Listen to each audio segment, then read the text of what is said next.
चलिए लिखिए पहला क्वेश्चन, लिखिए लिखिए पहला क्वेश्चन। ड्रॉ द ग्राफ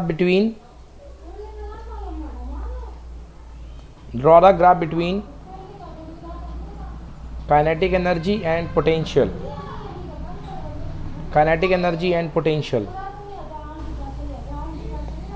या दूसरा क्वेश्चन इसी का, right the relation between kinetic energy and potential.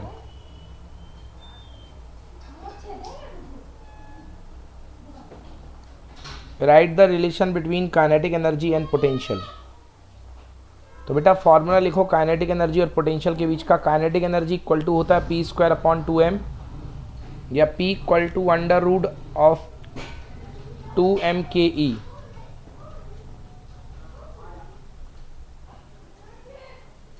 p²/2m equals to k, तो p² इक्वल टू हो गया 2mk, मीन्स मैं यहाँ से लिख सकता हूँ कि p इक्वल्स टू √2mk, मतलब p is proportional to √k। Mass constant होता है तो p प्रोपोर्शनल टू √k। तो अगर आप कभी भी मोमेंटम और under root of kinetic energy का ग्राफ बनाएंगे तो क्या आएगा? Straight line. आप अगर मोमेंटम और काइनेटिक एनर्जी का ग्राफ बनाएंगे तो स्ट्रेट लाइन आएगा।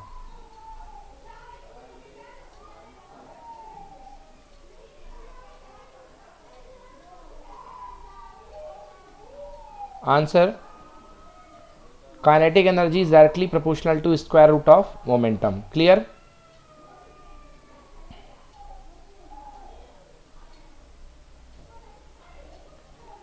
चलिए next, in simple pendulum oscillate due to the restoring force session due to gravity in case of. हाँ, अगला क्वेश्चन लिखिए, why a lift is not perform simple harmonic motion. एक जो लिफ्ट होती है वो सिंपल हार्मोनिक मोशन परफॉर्म क्यों नहीं करती है? हर्षिता, मैंने इंपॉर्टेंट क्वेश्चन की लिस्ट आपको दे दी है ग्रुप में, देख लिया आपने? हाँ सर, मिली। हाँ ठीक है बेटा। चलिए लिखिए, क्या बात कर रहे थे हम लोग? हाँ, कि सिंपल पेंडुलम जो होता है सिंपल हार्मोनिक मोशन परफॉर्म करता है, मगर लिफ्ट जो होती है वो सिंपल हार्मोनिक मोशन परफॉर्म नहीं करती। Answer, a simple pendulum oscillate due to a restoring force. Simple pendulum में एक रीस्टोरिंग फोर्स लगता है और एक्सलेशन ड्यू टू ग्रेविटी लगा करती है ना। In the case of freely falling lift, वहाँ पर कोई भी रीस्टोरिंग फोर्स काम नहीं करता है, इसलिए लिफ्ट जो होती है सिंपल हार्मोनिक मोशन नहीं परफॉर्म करती है। अगला question, what is specific heat ratio. अगला क्वेश्चन लिखिए, what is specific heat ratio.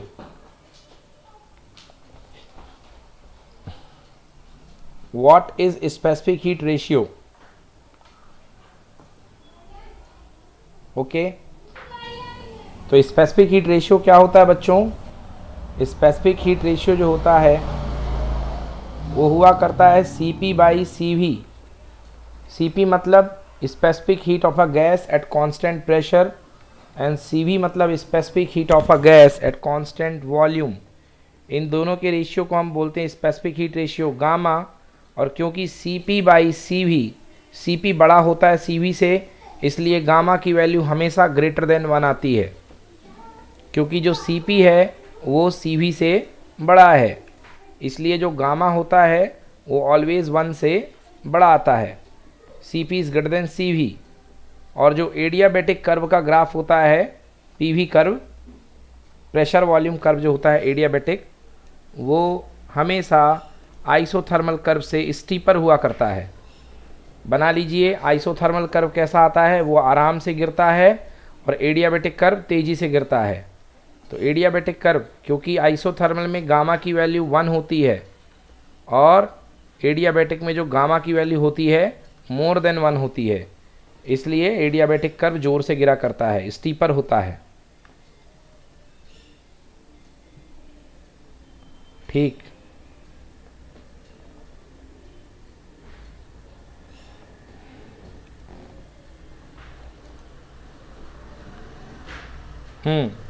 लिखिए बच्चों, write the relation between orbital velocity and escape velocity, very important. Write the relation between orbital velocity and escape velocity, बहुत ज़्यादा important है, question जरूर आएगा। Write the relation between orbital velocity and escape velocity. बच्चों orbital escape velocity का formula होता है V escape equals to √2 GR, ये एस्केप वेलोसिटी का फॉर्मूला है। कल कराए थे एस्केप वेलोसिटी का formula √2 GR, and we orbital equals to √GR। Divide कर दीजिए V escape upon V orbital, √2 GR में √GR को डिवाइड कर दो, GR से GR cancel, V escape upon V orbital equal to √2।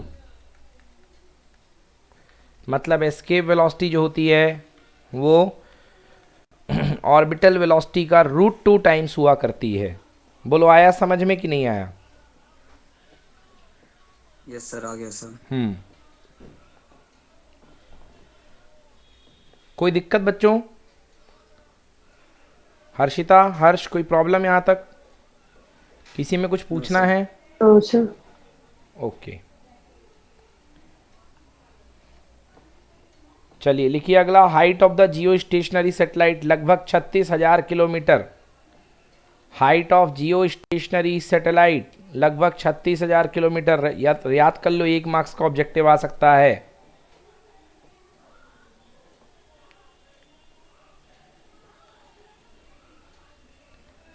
चलिए second question.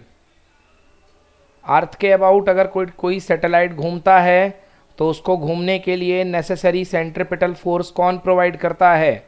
Answer, gravitational force between earth and satellite provide necessary centripetal force. Note करो, satellite जिस ताकत से घूमता है वो उसको ताकत कौन देता है? Answer, gravitational force. Gravitational force provide किया करता है। ठीक, यस सर। चलिए इसका एक डेरिवेशन छोटा सा देख लेते हैं, इसको डिस्कस कर लेते हैं। छोटा सा इसका डेरिवेशन भी है, वो भी देख लेते हैं। देखिए, ये मान लीजिए बेटा ये आपकी अर्थ है, अर्थ की रेडियस r है, ये अर्थ की रेडियस r है। r रेडियस से h हाइट ऊपर एक सैटेलाइट घूम रहा है। ये सैटेलाइट ऐसे चक्कर लगाएगा। ओके, तो हम लोग क्या कहते हैं? हम लोग ये कहते हैं r प्लस h को हम लोग क्या मान लेते हैं? Small r। अब देखिए, ये अंदर की तरफ फोर्स जो लगता है ग्रेविटेशनल फोर्स, वही फोर्स क्या बन जाता है? Centripetal force. तो ग्रेविटेशनल फोर्स की वैल्यू क्या होती है? G capital M small m satellite का मास अपॉन r का स्क्वायर, और सेंट्रिपिटल फोर्स क्या होता है बच्चों? मास सैटेलाइट का वेलोसिटी, ऑर्बिटल वेलोसिटी का स्क्वायर अपॉन r। बच्चों 1m से 1m कैंसिल, 1r से 1r कैंसिल, तो क्या आ गया बच्चों यहाँ से? v0 का square equal to gm upon small r। अब देखिए, हम लोग जानते हैं क्या होता है formula, gravitational acceleration equal to होता है capital G capital M upon r square. तो gm इज इक्वल्स टू कितना हो जाएगा बेटा? ये gm upon r square surface of the earth पे होता है r स्क्वायर, तो gm इज इक्वल्स टू हो जाएगा। अगर बाहर ले रहे हैं बहुत ज़्यादा ऊंचाई पे तो स्मॉल r भी चल जाएगा, कोई बुराई नहीं है। तो gm इज इक्वल टू हो जाएगा स्मॉल gr स्क्वायर।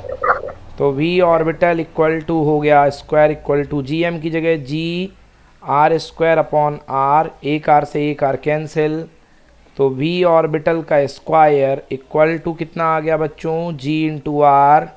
बेटा वैल्यू नोट करो, v orbital equal to √g into r. नोट करिए, orbital velocity √g into r. एक मिनट बच्चों, हाँ under root g r. Okay. Yes, sir.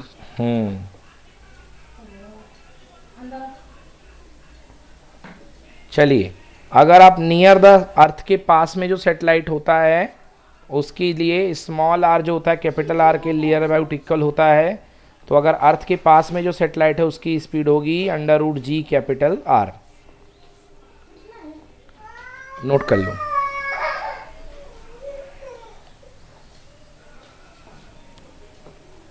ठीक है।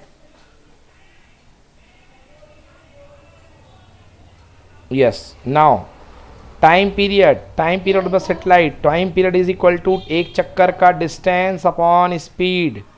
तो टाइम पीरियड की देखिए डिस्टेंस कितनी होगी, 2 pi capital R plus H upon speed क्या होती है, वी ऑर्बिटल, है ना, अपॉन वी ऑर्बिटल। लिख लो बच्चों, time period, time of revolution of satellite, ये होगा time period of the satellite. ये जो लिखा हुआ है time period 2 pi r plus H upon v nought, note करिए। Time period of revolution of satellite, clear? Harshita clear की नॉट क्लियर? हाँ sir clear. Okay, done. Done बेटा, लिख लिया कि नहीं लिख पाया अभी? No, sir. लिखो आराम से।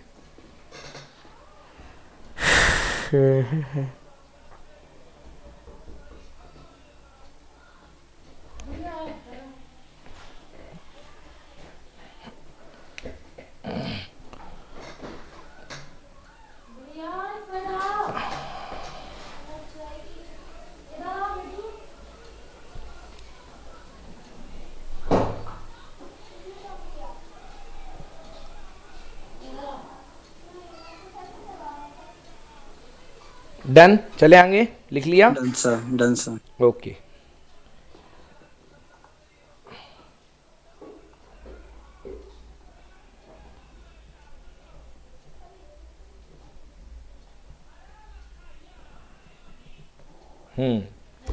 चलिए अगला क्वेश्चन देखिए, इसमें पूछा गया है कि जो लिक्विड के अंदर किसी पॉइंट पर प्रेशर होता है क्या वो एरिया पर डिपेंड करता है? Answer no. लिक्विड के अंदर कोई हाइट एच गहराई पर आप जाते हैं तो एच गहराई पर जो प्रेशर होता है वो होता है P इक्वल टू एच रो जी। तो एच हाइट पे डिपेंड करता है, डेंसिटी पे डिपेंड करता है, ग्रेविटी पे डिपेंड करता है, एरिया पे डिपेंड नहीं करता है। नोट कर लीजिए, pressure of the liquid column कितना होता है, एच रो जी।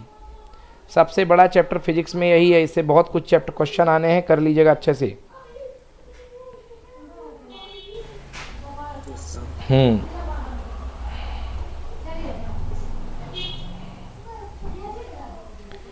चलिए नेक्स्ट क्वेश्चन।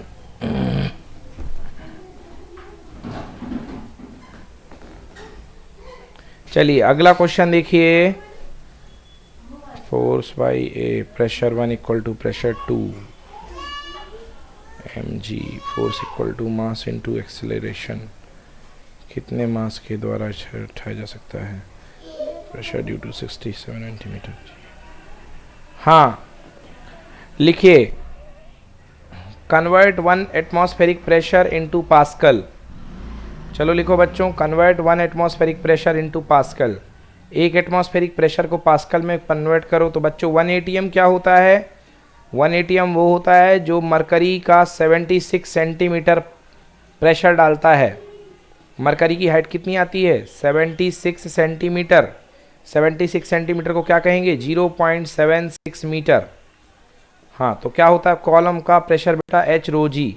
तो देखो 76 mm का प्रेशर, एच ये होता है रो, और जी की वैल्यू 9.8, सॉल्व करके पे आता है 10 की पावर 5 पास्कल।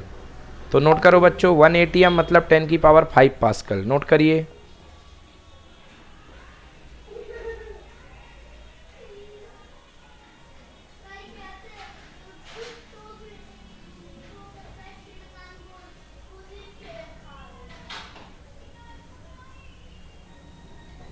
क्लियर?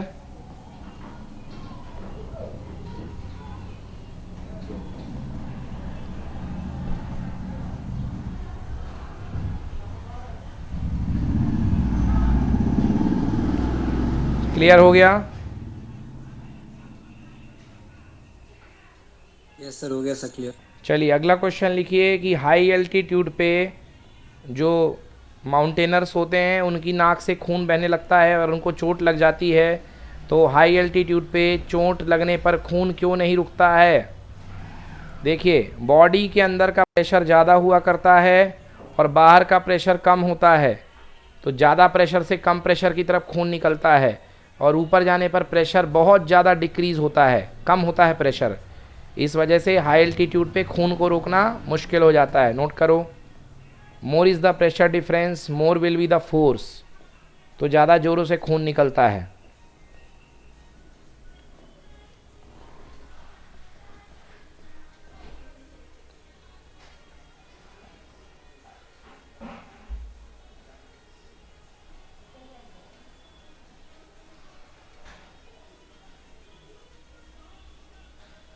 क्लियर?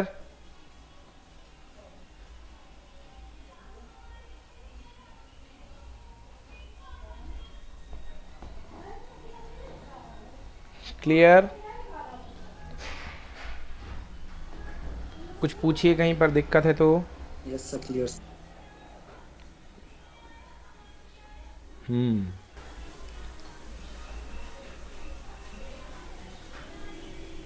चलिए अगला लिखिए, prove the inequality a minus B का मॉड इज लेस देन और equal to mod a plus mod b। ये प्रूव करना है, तो ये ज़्यादा इंपॉर्टेंट नहीं है बच्चों। तो हम जानते हैं कि a माइनस बी का square plus minus under root A square minus B square equal to आएगा, ये आएगा माइनस ये आएगा, जिससे ये कैंसिल हो जाएगा, तो कितना आ जाएगा cos square theta by two, that is a negative quantity. तो a माइनस बी का जो कंप्लीट मॉड होगा वो उससे कम होगा। बच्चों छोड़ दो इसको, ये हाई लेवल का है, इतना नहीं आएगा। Solution net force on the body. चलिए लिखिए question, when a body is moving with a uniform velocity then what will be the net force on it. अगर कोई बॉडी यूनिफॉर्म वेलोसिटी से मूव कर रही है तो क्या उसे इक्विलिब्रियम में कहा जा सकता है? आंसर यस, क्योंकि अगर कोई बॉडी यूनिफॉर्म वेलोसिटी से मूव कर रही है मतलब उस पर लगने वाला एक्सेलरेशन जीरो है, और एक्सेलरेशन जीरो है तो F equal to M A से फोर्स भी जीरो है, मतलब उस पर लगने वाला फोर्स जीरो है।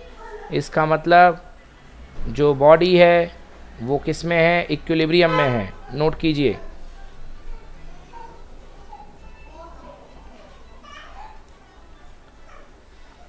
करने के बाद डन बोल दीजिएगा।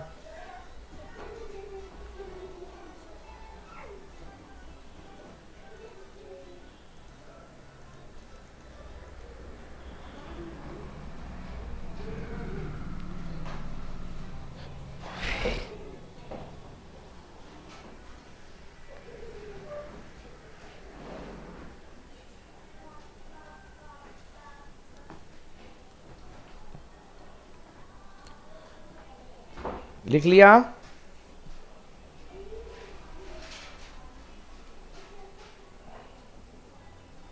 Yes sir. चलिए अगला लिखिए, right the Newton's law of motion in component form. तो क्या होता है बच्चों? F इक्वल टू होता है d p by d t. तो एफ एक्स, एक्स डायरेक्शन का फोर्स क्या होगा? एक्स डायरेक्शन का चेंज इन मोमेंटम के equal m a x, y direction का force f y, z direction का फोर्स एफ जेड। देख लीजिए बच्चों तीनों।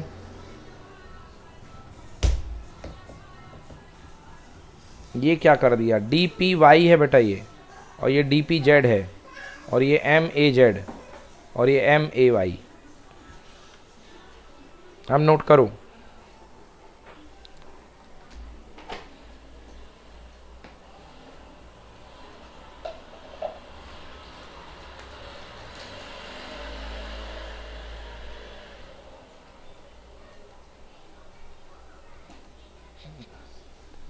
क्लियर?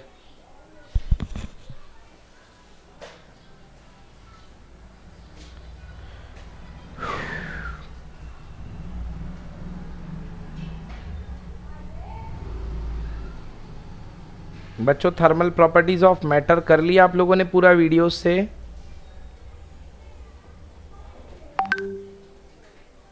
तीन वीडियोस पड़े हुए हैं, कर लीजिए, जिसमें न्यूटन्स लॉ ऑफ कूलिंग वाला लास्ट वीडियो में है, तो अच्छे से कर लो।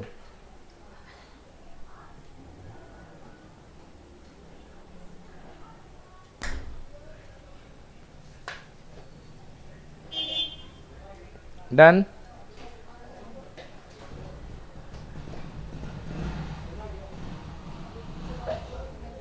नोट कर लिया भाई?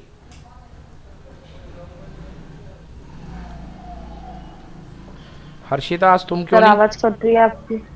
अच्छा अच्छा अच्छा, नोट हो गया ये?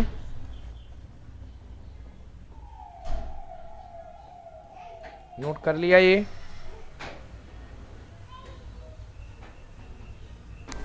चलिए लिखिए कि for 1 mole of nitrogen gas find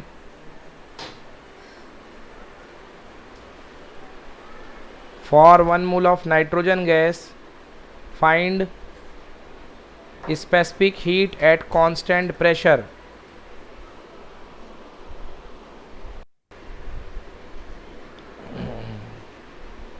Find for 1 mole of nitrogen gas find one specific heat at constant pressure. चलिए देखिए बच्चों, कल आपको बताया गया था CV का फॉर्मूला अगर आपने कल लिखा है तो आपको याद होगा, CV का फॉर्मूला होता है डिग्री ऑफ फ्रीडम R/2। याद आ गया? CV का फॉर्मूला FR/2 कल बताया था मैंने। CP और CV का फॉर्मूला डिग्री ऑफ फ्रीडम के टर्म में CV का फॉर्मूला होता है FR/2। नाइट्रोजन कैसी गैस है? डाई एटॉमिक गैस है। डाई एटॉमिक गैस की डिग्री ऑफ फ्रीडम क्या होती है? 5 आएगा आंसर बच्चों, 5 मल्टीप्लाइड बाई R/2। 5R/2 मतलब 5/2 पुट करके निकाल लो, ये आ गया अपने पास। अब अपन को निकालना है CP, तो CP minus CV equal to R, तो CP इक्वल टू हो जाएगा R प्लस CV, तो ये है R और ये निकला CV, दोनों को ऐड कर दो बच्चों, आंसर आ गया। समझ में आया कि नहीं आया? मेनली CV का फॉर्मूला होता है FR/2, याद कीजिए कल लिखाया था मैंने। क्लियर कि नॉट क्लियर? हाँ सर। हाँ चलिए सॉल्व कीजिए प्लीज़।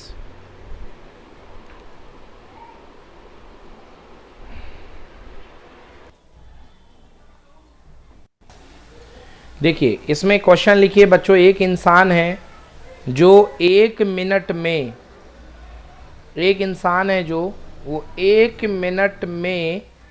100 ग्राम बर्फ खा लेता है। 1 मिनट में वो 100 ग्राम बर्फ खा रहा है, समझ गए ना? 100 ग्राम बर्फ जो है वो खा रहा है, खा के उसको पानी बना देता है, बर्फ को मुंह में रखता है और 100 ग्राम बर्फ को पानी बना देता है, मुंह में रखने के बर्फ को पानी बना देता है। ओके, खा लेता है, पेट में जाके पानी ही बन जाएगी। आपको बताना है कि वो जो इंसान है वो 1 सेकेंड में उसकी पावर क्या है, आपको बताना है वो कितने पावर उसकी किस रेट से खर्च हो रही है। बच्चों एक चीज़ तो ये समझ में आ रही होगी आपको कि जब आप कोई ठंडी चीज़ खाओगे तो आपके बॉडी की हीट उस ठंडी चीज़ में जाएगी, बोलो हाँ या ना?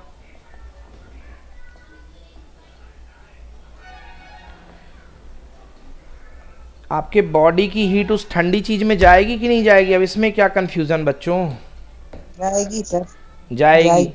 तो आपके बॉडी की हीट घटेगी, तो आपके बॉडी की हीट जिस रेट से घटेगी वही पावर होगी। तो चलो बच्चों लिखो मास, कितना मास, कितना बर्फ खाता है बेटा? मास पर सेकेंड 100 ग्राम खा रहा है 1 मिनट में, तो 1 मिनट मतलब 60 सेकेंड, तो बेटा बर्फ के खाने की रेट लिखो 5/3 पर सेकेंड,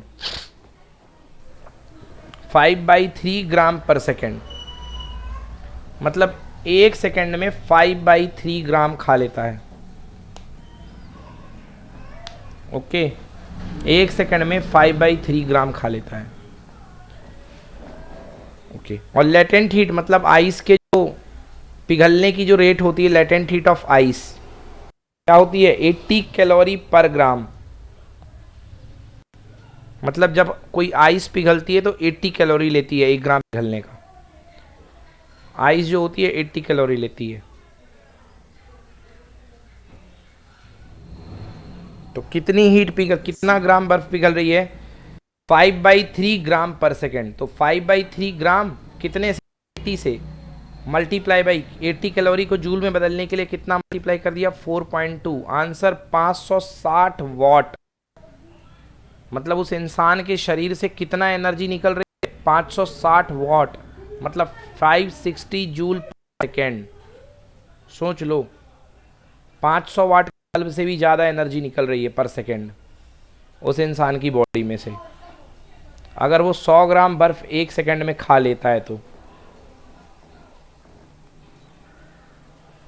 क्लियर की नॉट क्लियर? प्रैक्टिकली पॉसिबल है क्या? भाई बीमार हो जाएंगे, खाने वाले खा लेंगे और क्या। क्लियर? अगला लिखिए, according to kinetic theory of gases what is the range of molecular velocity. Kinetic theory of gases के अकॉर्डिंगली मॉलिक्यूलर वेलोसिटी की रेंज क्या है? तो आंसर, काइनेटिक थ्योरी के गैसेस के अकॉर्डिंग जो मॉलिक्यूलर वेलोसिटीज़ जो होती हैं वो 0 से लेके इन्फिनिटी तक वेरी होती हैं। According to this principle the molecular velocities of temperature can vary from 0 to infinity. वो एक मैंने आपको पढ़ाया था मैक्स